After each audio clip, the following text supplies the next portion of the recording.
Welcome to physics academy. तो आज का टॉपिक है dispersion of light, human I and colourful world, chapter 11 NCERT CBSE जो चल रहा है ये सीरीज। आज उसका डिस्पर्शन ऑफ लाइट हम डिस्कस करेंगे। ये टॉपिक बहुत इंपॉर्टेंट होगा सभी के लिए, तो चलिए शुरू करते हैं। पहला जो टॉपिक हम बताएंगे, न्यूटन्स एक्सपेरिमेंट। न्यूटन एक्सपेरिमेंट कैसे किया था उसको बताने से पहले आपको सभी को पता होगा प्रिज्म क्या होता है।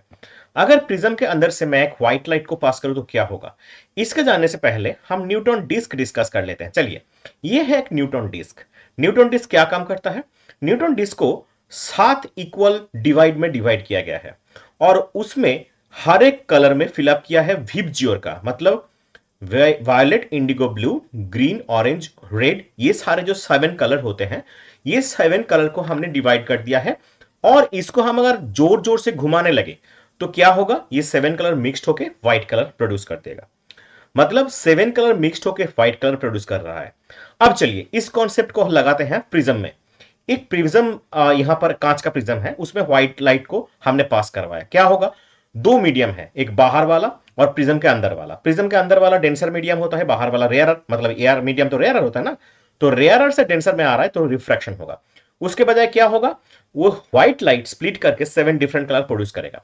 अब उसको बाहर निकलना है, फिर भी एक रिफ्लेक्शन होगा डेंसर टू रेयर, और आके एक स्क्रीन पे हिट करेगा।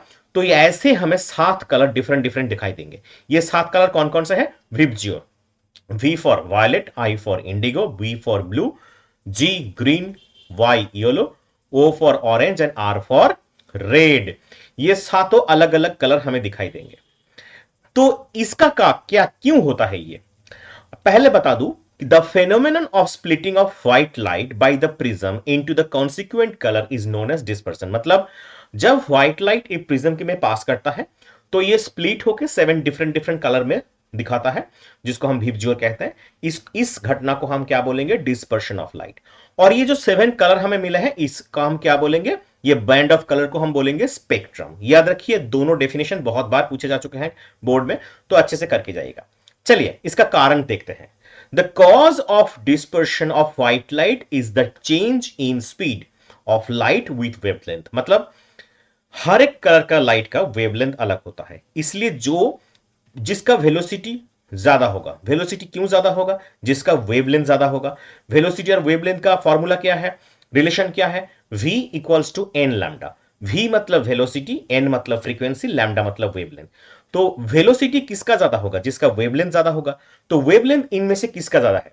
देख के ही पता चल रहा है, रेड का वेवलेंथ सबसे ज्यादा है, इसलिए उसका वेलोसिटी ज्यादा है, इसलिए वो टॉप पे जाके बैठा हुआ है। और सबसे कम वेलोसिटी वाला कौन है? वायलेट। क्यों? उसका वेवलेंथ सबसे कम है। ठीक है, तो वेवलेंथ डिफरेंट डिफरेंट होने की वजह से जिसका वेवलेंथ ज्यादा है तो वो उसका वेलोसिटी ज्यादा होगा, इसलिए वो जाके पहले अपना स्थान ले लिया, रेड, उसके बाद orange, yellow, green, blue, Indigo, और उसके बाद रेड। देखो, अगर ये डिविएट ना होता, मतलब ये रिफ्रैक्शन ना हो के सीधा निकल जाता, तो ये मैंने डॉट डॉट करके निकाल दिया, तो इसमें एक एंगल बनता जो कि ये डेल्टा। डेल्टा को बोलेंगे एंगल ऑफ डिविएशन और डिविएशन एंगल। तो इसमें सबसे कम किसका डिविएशन हो रहा है? देखिए, रेड का डिविएशन सबसे मिनिमम है। क्यों मिनिमम है? क्योंकि ये सबसे पहले जाके बैठा हुआ है, सबसे कम बेंड हुआ है। और रेड का क्या सबसे ज्यादा है? वेलोसिटी सबसे ज्यादा है। Okay, no issue. अब देखते हैं डिविएशन सबसे मैक्सिमम किसका है। सबसे आखिर वाला कौन है? वायलेट। तो सबसे बेंड वही हुआ होगा, इसलिए उसका डेल्टा जो है, डिविएशन जो है, सबसे ज्यादा होगा। चलिए, तो वायलेट का वेलोसिटी का क्या होगा? वेलोसिटी सबसे मिनिमम होगा। बढ़िया बात। और एक चीज अगर पूछे, अगर बताओ तो इनमें से किसका एनर्जी सबसे ज्यादा होगा? देखिए, एनर्जी का जो फॉर्मूला है E equals to h nu, और न्यू को हम लिख सकते हैं, न्यू का क्या होता है? फ्रीक्वेंसी का। तो एच सी बाई लैम्डा। मतलब मोटा मोटा मान के चलिए, एनर्जी और वेवलेंथ इनवर्सली प्रोपोर्शनल है। जिसका वेवलेंथ सबसे ज्यादा होगा उसका एनर्जी सबसे कम होगा। तो रेड का वेवलेंथ सबसे ज्यादा है, इसलिए रेड का एनर्जी भी सबसे कम होगा। वायलेट का वेवलेंथ सबसे कम है, इसलिए इसका एनर्जी सबसे ज्यादा होगा। तो ये हमारा डिस्पर्शन ऑफ लाइट का कॉन्सेप्ट था। अब चलते हैं रिकॉम्बिनेशन ऑफ व्हाइट लाइट। मतलब मान ले दो प्रिज्म मैंने लिया है, एबीसी और डीईएफ। एबीसी प्रिज्म में से मैंने अगर व्हाइट लाइट को पास किया तो क्या होगा? ये डिफरेंट डिफरेंट कलर, मतलब 7 कलर में डिवाइड हो जाएगा। मैंने यहां पर सिर्फ रेड और वायलेट मतलब टॉप और बटन वाला लिया है। तो ये यहां से निकल के इस प्रिज्म पे ईडी सरफेस पे आके गिरेगा। तो गिरने के बजाय यहां पर क्या होगा, फिर से रिफ्लेक्शन दिखाई देगा। दिखने के बजाय यहां पर क्या होगा, जो डी एफ सरफेस है उसमें जाके फिर से मीट कर जाएगा। और 7 कलर मीट होने से क्या होता है, व्हाइट कलर प्रोड्यूस होता है। देखिए व्हाइट कलर करके निकल गया। तो अगर दो कॉम्बिनेशन बनाए हम प्रिज्म का, एक सीधा और एक उल्टा ले लें, तो व्हाइट लाइट दोनों में से पहले में घुसेगा, उसके बाद दोनों में स्प्लिट होगा और फिर जब निकलेगा फिर से वो व्हाइट लाइट बन जाएगा। इसी को हम कहेंगे रिकॉम्बिनेशन ऑफ व्हाइट लाइट। आसानी से ये समझ में आ चुका होगा। एनिमेशन का यही तो जादू है, एक बार देख लिया तो पूरा दिमाग में बैठ जाता है। अब चलिए, अगर मान ले ग्लास स्लैब ले लिया, तो ग्लास स्लैब के बजाय यहां पर क्या रिफ्लेक्शन दिखाई देगा हमें। Glass slab can be considered as a combination of two prism, two inverted prism. That's why यहां पर कोई भी डिस्पर्सन शो नहीं होता। क्यों, ये ग्लास प्रिज्म को अगर बीच में से तोड़ दो तो दो इन्वर्टेड प्रिज्म होंगे। कैसे, देखो ये टूट गया, ये टूट गया, तो दो अलग अलग इन्वर्टेड प्रिज्म बन गए। इसलिए यहां पर ग्लास प्रिज्म में, ग्लास स्लैब में कोई भी डिस्पर्सन ऑफ लाइट नहीं दिखाई देता। समझ में आ गया।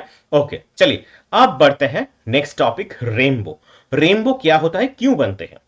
देखिए, रेनबो फॉर्मेशन के लिए पहले रेनबो को जानना जरूरी है।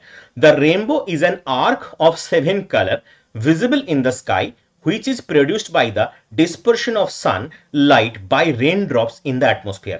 मतलब रेनड्रॉप जो एटमोस्फियर में घूमते रहते हैं उसकी वजह से ही रेनबो स्टार्ट होता है। कैसे, चलिए मान ले बहुत ही बारिश हो रहा है, बारिश जब खत्म होगा तब क्या होगा, बारिश के बाद जब बारिश रुक जाती है तो क्या होता है, रेन ड्रॉप्स हवा में तैरता रहता है। और ये रेन ड्रॉप्स को हम क्या बोलेंगे, एक स्मॉल प्रिज्म की तरह ये एक्ट करने लगता है। जब सन से रे निकल के आएगा तो क्या होगा, इसमें आके सीधा गिरेगा।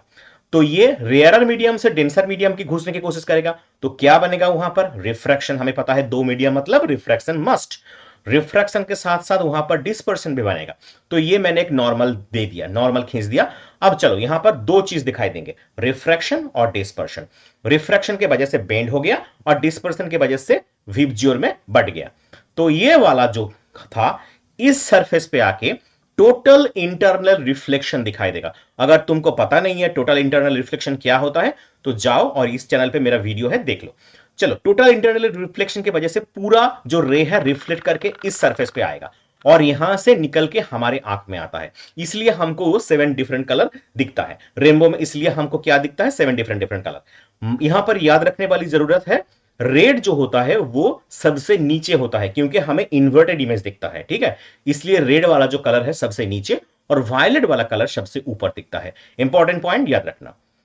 चलो, तो ये अगर वीडियो अच्छे लगे तो लाइक और सब्सक्राइब करना मत भूलो, दोस्तों के साथ शेयर करो और जितना हो सके चैनल को ग्रो करने की कोशिश करो, क्योंकि तुम्हारा साथ ही एक अगर मिले तो डेफिनेटली हम आगे बढ़ पाएंगे। और सारे चैनल में, इस चैनल में सारे जो चैप्टर होते हैं उसका एनिमेटेड वर्जन वीडियो तुम्हें मिलता रहेगा। बोर्ड के लिए इससे बढ़िया तैयारी कुछ नहीं हो सकता है। सिर्फ लाइक, कमेंट और सब्सक्राइब कर दो और कमेंट करो किस चैप्टर पे नेक्स्ट वीडियो चाहिए।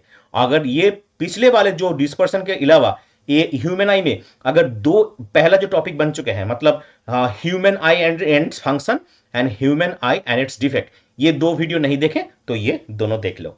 धन्यवाद।